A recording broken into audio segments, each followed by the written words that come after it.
उत्तर प्रदेश चुनाव अभियान में अभी तक बहुजन समाजवादी पार्टी और उनकी नेत्री मायावती लगभग अनुपस्थित हैं। पूर्ण विराम।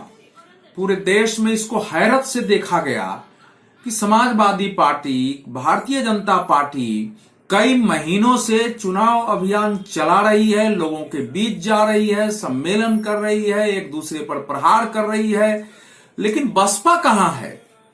और ये प्रश्न उत्तर प्रदेश में मैं दौरे पर था, जगह जगह ये प्रश्न उभर रहे थे। मायावती के सक्रिय न होने के कारण जो बसपा के कोर वोटर है, जो मुख्य मतदाता रहे, जो उसकी रीढ़ रहे हैं, उनके अंदर भी ऊहापोह की स्थिति रही है कि हम क्या करें, क्योंकि उनमें एक बड़ा वर्ग ऐसा है जो समाजवादी पार्टी को कभी वोट देना नहीं चाहता। वो बसपा खड़ी होगी तो बसपा को वोट देगा, नहीं खड़े, बसपा नहीं ठीक से लड़ेगी तो वो समाजवादी पार्टी के विरुद्ध किसी को वोट दे सकता है। तो इन मतदाताओं के अंदर यह धारणा बनी है कि बसपा शायद इस बार मन से चुनाव नहीं लड़ रही है, इसलिए हमको भाजपा को वोट देना चाहिए। भाजपा के लिए यह बहुत बड़ी बात है। आज मायावती ने अपने जिला अध्यक्षों की बैठक बुलाई, उसमें चुनाव पर चर्चा हुई और सुनने में आ रहा है कि उनके प्रदेश भर के उनके कार्यक्रम बन रहे हैं, लेकिन ये सामान्य बात नहीं है कि हमेशा चुनाव अभियान में अग्रिम मोर्चे पर रहने वाली मायावती इस बार पीछे क्यों रही हैं। यहां तक कि उनके ट्विटर हैंडल से भी चुनाव को लेकर ऐसे वक्तव्य, ऐसे कुछ नहीं दिए गए जिससे लगे कि बसपा सक्रिय है।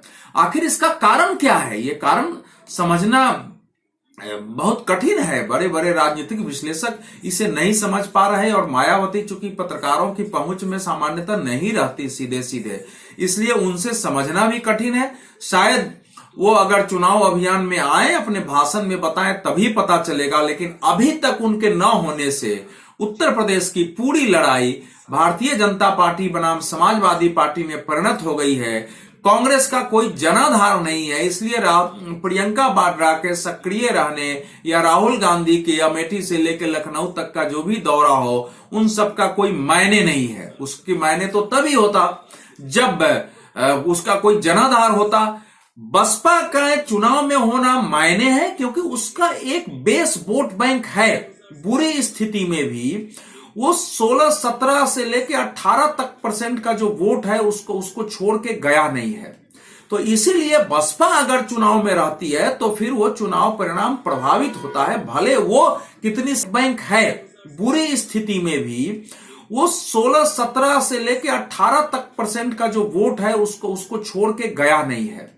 तो इसीलिए बसपा अगर चुनाव में रहती है तो फिर वो चुनाव परिणाम प्रभावित होता है, भले वो कितनी सीटें जीते न जीते। ये शायद हमारी समझ में आए ना है कि क्यों नहीं जीता, लेकिन उसके होने से ही चुनाव पर असर पड़ना है क्योंकि उसका जनाधार है।